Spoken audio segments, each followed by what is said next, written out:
أحل لكم ليلة الصيام الرفث إلى نسائكم۔ حلال کر دیا گیا ہے تم پر روزوں کی راتوں میں الرفث یعنی جماع کرنا، مباشرت کرنا اپنی بیویوں کے ساتھ۔ تو کیا ایسی بات تھی کہ اپنی بیویوں کے ساتھ روزوں کی راتوں میں جماع کرنا منع تھا؟ آیت نمبر 187 کی تفسیر جاننے سے پہلے اس کا تھوڑا بیک گراؤنڈ سمجھ لیں کہ شروع اسلام میں روزہ اس طرح سے ہوا کرتا تھا۔ جب مسلمانوں پر روزے فرض کیے گئے تھے تو وہ جب غروب آفتاب پر روزہ کھول لیتے تھے اور افطار کر لیتے تھے، کھا پی لیتے تھے، تو اس کا ایک محدود ٹائم ہوا کرتا تھا، یعنی عشاء کا وقت داخل ہوتے کے ساتھ ہی افطار کا وقت ختم ہو جاتا تھا۔ تو مغرب سے لے کر عشاء تک جتنا وہ کھا پی سکتے تھے وہی ان کا افطار ہوتا تھا، اور اس دوران میں وہ جمع بھی کر سکتے تھے۔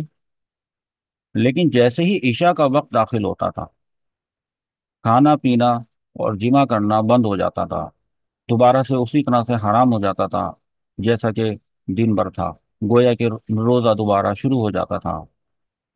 ایک اور صورت ہوتی تھی، اور وہ یہ کہ اگر روزہ افطار کرنے کے بعد غروب آفتاب کے بعد اگر کسی کو نیند آ گئی اور وہ سو گیا، چاہے ابھی عشاء کا وقت شروع ہوا تھا یا نہ ہوا تھا، اس کے سونے کی وجہ سے دوبارہ سے اس کا روزہ شروع ہو جاتا تھا، اور کھانا پینا جمع کرنا دوبارہ سے اس پہ حرام ہو جاتا تھا۔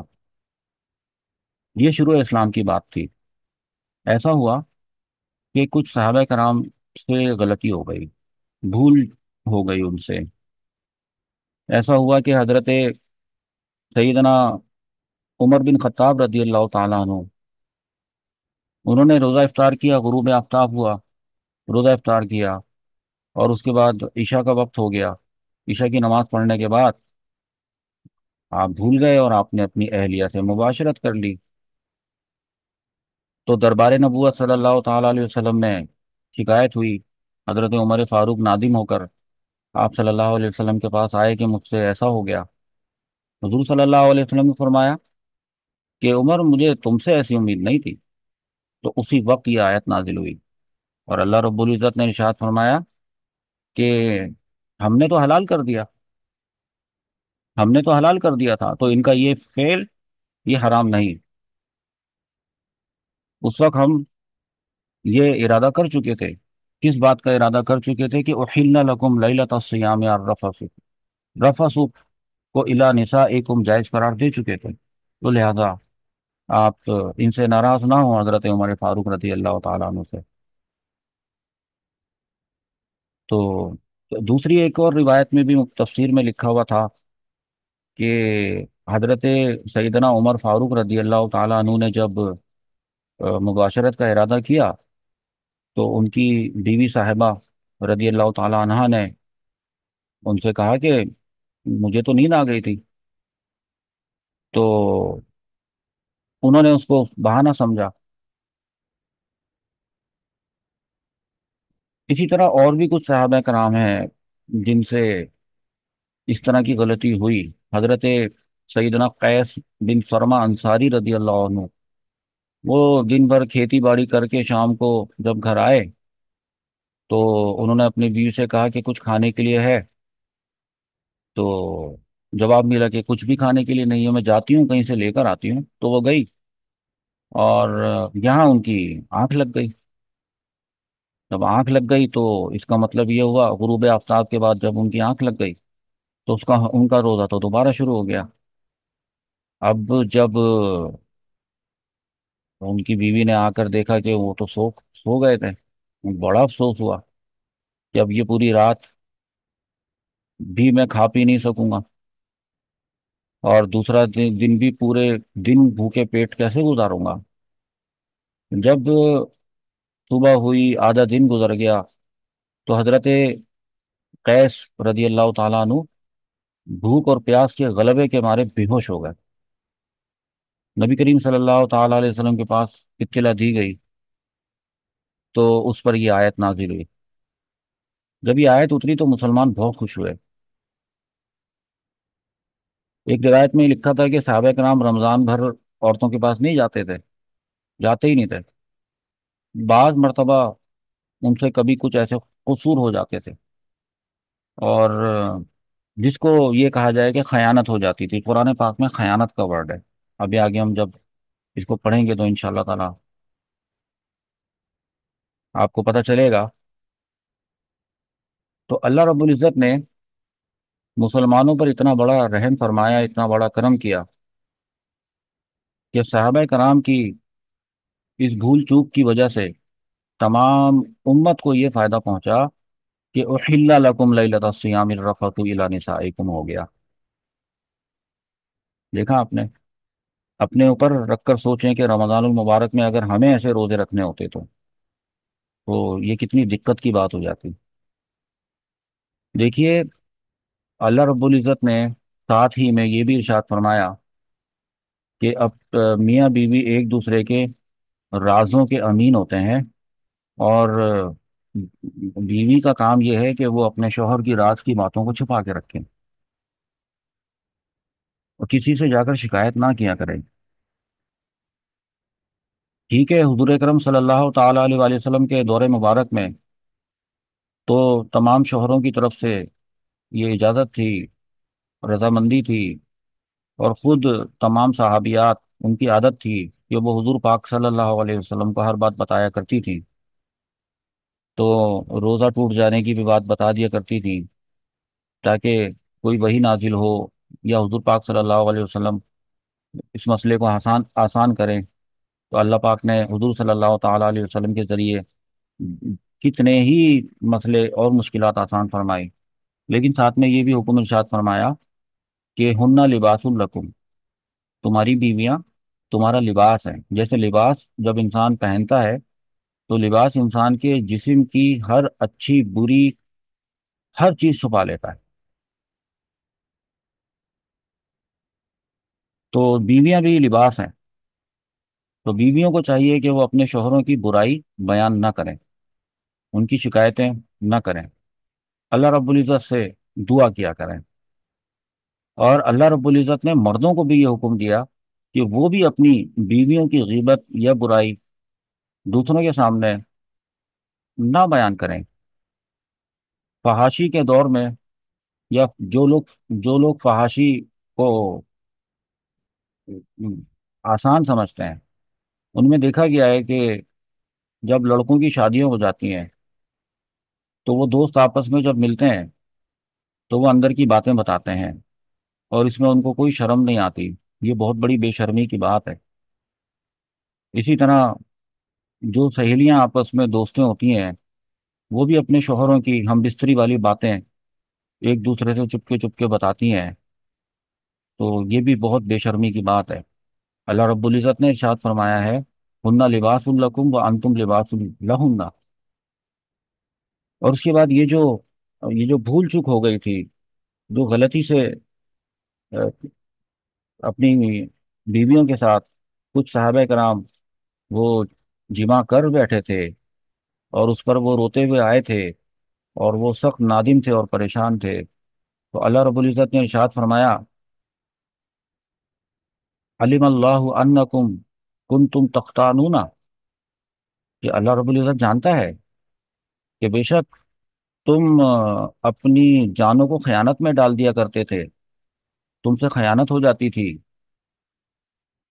روزے کی امانت میں خیانت ہو جاتی تھی، پھر تم نے توبہ کی نا، فتاب علیکم، تو اللہ تعالیٰ نے فوراً تمہاری توبہ قبول کر لی، وعفا عنکم، اور اللہ تعالیٰ نے تمہیں معاف کر دیا۔ فالآن، تو اب کر لیا کرو، باشروہن، اپنی بیویوں سے مباشرت کر لیا کرو، لیکن ساتھ میں اس بات کا بھی تو دھیان رکھو کہ وہ مباشرت کس نیت سے ہو۔ صرف اس میں جسمانی لذت حاصل کرنے کی نیت نہ ہو، بلکہ وَابْتَغُوا مَا كَتَبَ اللَّهُ لَكُمْ، بلکہ اب وَابْتَغُوا، تلاش کیا کرو وہ چیز جو اللہ تعالیٰ نے تمہارے نصیب میں لکھی ہے۔ کیا چیز؟ اولاد۔ اولاد کی نیت سے ہم بستری کیا کرو۔ کیا اللہ رب العزت تمہیں اولاد دے گا؟ جس سے مسلمانوں کی افرادی قوت میں اضافہ ہوگا، مسلم امت کو تمہاری اولاد سے فائدہ ہوگا، وہ نیک ہوگی، مسلمان ہوگی۔ اور رہی بات وہ جو تم تختانونا والی بات، تو ہاں، فل آنا، اب کر لیا کرو باشروہن، اپنی بیویوں سے اب ہم بستری کر لیا کرو۔ اور اچھا، کب تک کر لیا کرو؟ وہ تو عشاء کے وقت تک منع تھا نا، تو عشاء کے بعد کر لیا کرو، یا اگر سو گئے ہو تو سو کے اٹھنے کے بعد کر لیا کرو۔ اور پھر رہی بات کھانے پینے کی، کیا وہ بھی کر لیا کریں، کھا لیا کریں، پی لیا کریں؟ اس کا بھی ارشاد ہوتا ہے وکلو، اور کھاؤ، کھا لیا کرو، کھایا کرو، وشربو، اور پیا کرو، عشاء کے بعد بھی، سونے کے اٹھنے کے بعد بھی۔ کب تک؟ دیکھیں، حتی یتبین لکم الخیط الابید من الخیط الاسود من الفجر، یہاں تک کہ تمہارے لیے فجر سے سفیدی کا ڈورا، سفیدی کی لائن کالے ڈورے سے ممتاز ہو جائے۔ بات اس میں تھوڑی سی سمجھنے کی ہے کہ یہ ڈورے سے کیا مراد ہے؟ یہ ڈورے سے مراد رات اور دن ہے، یعنی الاbyد سفید کو کہتے ہیں، دیکھیں، تو سفید خط یا سفید لائن، اور اسودو کہتے ہیں کالے کو، یا سیاہ کہہ لیں۔ تو صبح کو تشبیہ دی ہے ابید، اور رات کو اسود، ٹھیک ہے؟ اس سے پتہ چلا کہ جو صبح صادق کا وقت ہوتا ہے، تب تک کھا لیا کرو، پی لیا کرو، اور جمع کر لیا کرو، کتنی بڑی مہربانی فرمائی ہے۔ اور جب صبح صادق ہو جائے تو اس کے بعد پھر اپنا روزہ پورا کرو۔ اور کب تک روزہ پورا کرو؟ مغرب تک۔ آپ کو پتہ ہونا چاہیے کہ جب مغرب ہوتی ہے نا، تو اسلامی تاریخ بھی تبدیل ہو جاتی ہے، نئی تاریخ لگ جاتی ہے، اور مغرب سے رات شروع ہو جاتی ہے۔ تو اللہ رب العزت نے ارشاد فرمایا ثم اتم الصیام، تو اپنے روزوں کو پورا کرو، الی اللیل، ہاں، رات تک پورا کرو۔ بس صبح صادق سے لے کے غروب آفتاب تک ہی اپنے آپ کو روکے رکھو تین چیزوں سے، غروب آفتاب تک، کھانے پینے سے اور جمع سے۔ اچھا، یہ جو ابھی جو سہولت اللہ پاک نے ارشاد فرمائی کہ الآنا، کہ اب کر لیا کرو مباشرت اپنی بیویوں سے، لیکن اس کے اندر ایک قید ہے۔ ہاں، اب بات آئے گی اعتکاف کی، کہ اگر کوئی آدمی مسجد میں اعتکاف میں بیٹھا ہوا ہوگا، تو ظاہر سی بات ہے وہ بھی روزہ رکھے گا، تو وہ صبح صادق سے لے کر مغرب کے وقت تک اپنے آپ کو کھانے پینے سے اور جمع سے روکے رکھے گا۔ لیکن مغرب کے بعد سے لے کر صبح صادق تک، اس دوران میں جب اس کو کھانا پینا اور جمع کرنا جائز قرار دے دیا ہے، تو صرف کھانا پینا جائز قرار دیا اگر وہ اعتکاف میں ہے، مباشرت وہ پھر بھی نہیں کر سکتا۔ تو کہیں اس حکم سے یہ کوئی نہ سمجھے کہ روزہ کہ اعتکاف والا جو معتکف ہوتا ہے تو وہ بھی یہ کام کر سکتا ہے، نہیں، وہ نہیں کر سکتا، کیونکہ اللہ رب العزت نے آگے ارشاد فرمایا ہے وَلَا تُبَاشِرُوهُنَّ، تم اپنی بیویوں سے مباشرت مت کرنا، کب مت کرنا؟ وَأَنْتُمْ عَاكِفُونَ فی المساجد، جب تم مسجدوں میں اعتکاف کے اندر بیٹھے ہوئے ہو۔ عاکفون، عاکف کہتے ہیں اعتکاف کرنے والے کو، عاکف، عاکف بروزن فاعل، عاکفن، عاکفانی، عاکفینی، عاکفون، عاکفینا، عاکفونا، یہ صیغہ جمع مذکر کا ہے، مذکر مردوں کو کہتے ہیں۔ دیکھیے وہ انتم، یہ انتم صیغہ بھی مذکر کا صیغہ ہے، یعنی مردوں کو یہ حکم دیا ہے کہ وہ اپنی بیویوں سے مباشرت نہیں کریں گے۔ کب؟ جب وہ معتکف ہوں گے، مردوں کو یہ حکم دیا ہے۔ وہ انتم، انتا، انتما، انتم، سمجھ میں آ رہا ہے آپ کو؟ یہاں سے مراد مذکر ہیں، مرد ہیں۔ کچھ لوگ ولا تباشروہن وانتم عاکفون فی المساجد والی آیت کے ذریعے سے یہ ثابت کرنے کی کوشش کرتے ہیں کہ اس میں اعتکاف کرنے کا حکم ہے جو مردوں اور عورتوں دونوں کے لیے ہے۔ یہاں پہ عورتوں کا ذکر نہیں ہے۔ دیکھیے، لا تباشرو ہننا، ہوا ہما ہم ہیا ہما ہننا، ہیا ہما ہننا، آدمی لوگ ہننا سے مباشرت نہیں کریں گے، تو وہ آدمی ہوں گے نا جو اپنی بیویوں سے، ہننا ضمیر یہ صیغہ جمع مؤنث غائب کی ضمیر ہے، اور کس حال میں، وَأَنْتُمْ عَاكِفُونَ فِي الْمَسَاجِدِ۔ تو الحمدللہ رب العالمین، قرآن پاک کو عربی گرامر کے ذریعے سے بھی آپ کو سیکھنا چاہیے۔ آگے ارشاد فرمایا، تِلْکَ حدود اللہ فلا تقربوها، یہ اللہ تعالیٰ کی حدیں ہیں، یہ لیمیٹیشنز ہیں، ان کے قریب بھی مت جانا۔ مطلب قریب بھی مت جانا سے مراد یہ ہے کہ جو جمع ہوتا ہے، جب اس میں بعض مرتبہ ایسا ہوتا ہے کہ بوس و کنار ہوتا ہے، وہ جو بوس و کنار ہوتا ہے وہ جمع تو نہیں ہوتا، مباشرت کہتے ہیں اس کو، مباشرت۔ مباشرت میں جب میاں بیوی بوس و کنار کرنے کے بعد کے ساتھ وہ اس نہج پہ پہنچ جاتے ہیں کہ وہ دخول کرتے ہیں، تب وہ دخول ان کا جمع کہلاتا ہے۔ تو لیکن اللہ رب العزت نے جب جمع کرنے سے منع کر دیا ہے کہ ولا تباشروہن، تم اپنی بیویوں سے مباشرت مت کرنا جب تم معتکف ہو مسجد کے اندر، تو فرمایا ہے کہ فلا تقربوہا، قریب بھی مت جانا۔ بہتر طریقہ یہ ہے کہ ایسے کام جو جمع کے قریب لے جائیں وہ بھی مت کرنا، بوس و کنار بھی مت کرنا۔ ویسے تو جب کوئی شخص اپنے گھر میں ہوتا ہے اور وہ روزے دار ہوتا ہے، اور بیوی بھی روزے دار ہوتی ہے، اور وہ مسجد میں اعتکاف میں نہیں ہوتا، تو مباشرت کرنا اس پر روزے کی حالت میں جائز ہوتا ہے، جمع کرنا حرام ہوتا ہے۔ جمع کرنے سے تو روزہ ٹوٹ جائے گا، لیکن جان بوجھ کر جمع تو نہیں کر سکتے، لیکن بوس و کنار کر سکتے ہیں۔ اوائڈ کرنا چاہیے جن کو اپنے آپ پر قابو نہیں ہے، لیکن اس سے روزہ نہیں ٹوٹتا ہے۔ لیکن یہ تو بات طے ہے نا کہ یہ جمع کی طرف لے جانے والے سارے یہ کام ہیں، تو اللہ تعالیٰ نے فرما دیے کہ فلا تقربوها، قریب بھی مت جانا، پھر غلطی ہو جائے گی ورنہ۔ کذالک یبین اللہ آیاتہ، دیکھو کتنی اچھی طریقے سے اللہ تعالیٰ اپنی آیات کھول کھول کر بیان کرتا ہے۔ مباشرت کا بھی ذکر کیا، کسی قسم سے اللہ رب العزت کوئی حکم بیان کرنے سے کبھی نہیں شرماتا ہے۔ تو اے لوگوں، تم بھی کھول کھول کر اللہ رب العزت کی باتیں بیان کیا کرو، اور بلا وجہ کی ان نیسیسری شرم میں مبتلا ہو کر باتوں کو مت چھپایا کرو، بیان کرنے میں بھی باتوں کو مت چھپایا کرو، تاکہ لوگوں کے روزے محفوظ ہوں اور لوگ اللہ رب العزت کے احکامات پر عمل کریں۔ طے یہ پایا کہ اعتکاف میں عورتوں سے تعلقات قائم کرنا حرام ہو گئے۔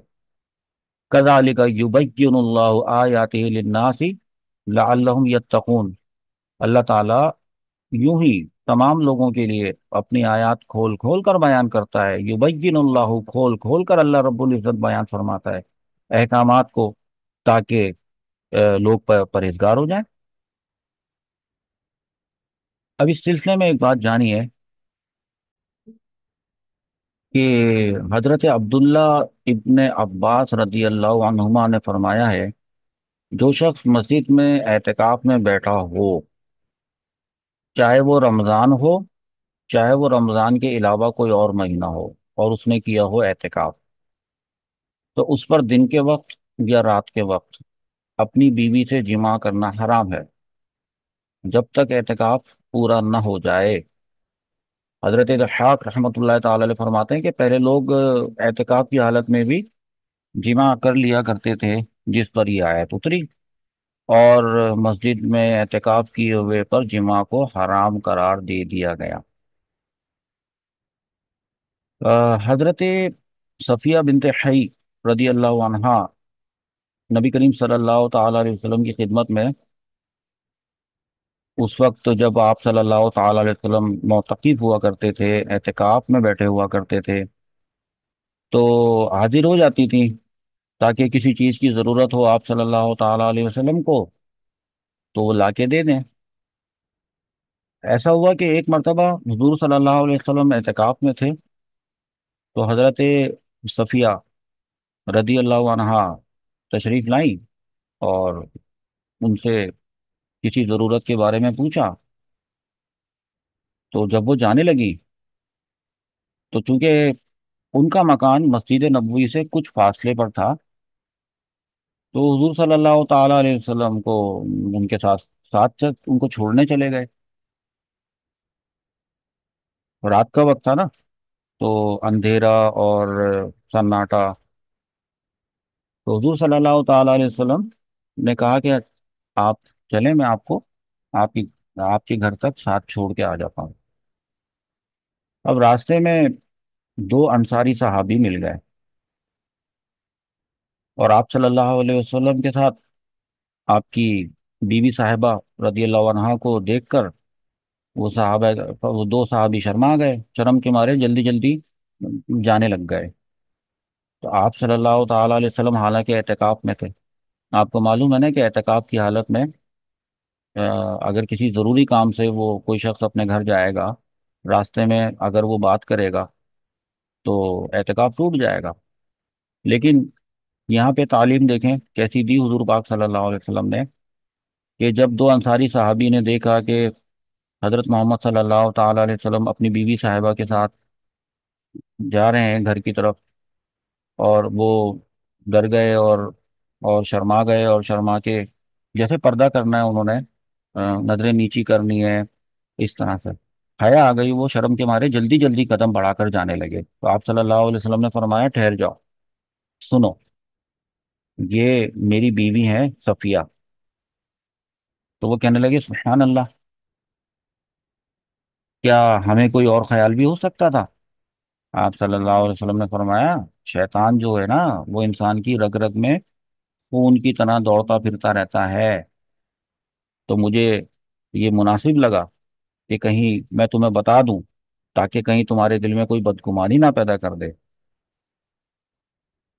حضرت امام شافعی رحمۃ اللہ تعالی فرماتے ہیں کہ اس واقعے سے حضور علیہ الصلوۃ والسلام اپنی امت کو ایسا سبق سکھا رہے ہیں کہ وہ تہمت کی جگہ جانے سے بچیں، جائیں ہی مت ایسی جگہ جہاں تہمت ہو کا پاسبلٹی ہو، ورنہ تو ناممکن ہے کہ وہ پاک باز صحابہ، خدا نہ خواستہ، یہ پاسبل ہی نہیں نا کہ حضور صلی اللہ علیہ وسلم کی نسبت کوئی برا خیال بھی وہ دل میں لاتے، اور یہ بھی ناممکن ہے کہ آپ صلی اللہ تعالی وسلم ایسے کسی خیال کی نسبت ان کی طرف کریں۔ یہ تو امت کو سکھانے کے لیے ہوتی ہیں ساری باتیں، تاکہ تاکہ امت تک حکم پہنچ جائے۔ اس طرح سے یہ احادیث کے ذریعے سے ہمیں آ، باتیں پتہ چلتی ہے۔ اچھا، جیسے اس آیت میں جو مباشرت سے منع کیا گیا ہے، تو حضرت اس کا یہ مطلب نہیں ہے، پھر بھی میں آپ کو ایک اور حدیث بتاتا ہوں جس میں آپ کو تھوڑا سا کلیئر ہوگا۔ حدیث ہے سیدنا حضرت سیدہ عائشہ صدیقہ رضی اللہ عنہا کی، فرماتی ہیں کہ رسول اللہ صلی اللہ علیہ وسلم اعتکاف کی حالت میں جب ان کو اپنے سر پہ کنگھی کروانی ہوتی تھی، کنگا، تو اعتکاف کی حالت میں وہ میری طرف اپنا سر جھکا دیا کرتے تھے، اور میں آپ صلی اللہ علیہ وسلم کے بالوں میں کنگھی کر دیا کرتی تھی۔ تو حالانکہ اس وقت میں حیض سے ہوتی تھی، اور آپ صلی اللہ تعالی وسلم اعتکاف کے دنوں میں ضروری حاجت کے رفع کے سوا گھر میں تشریف نہیں لاتے تھے۔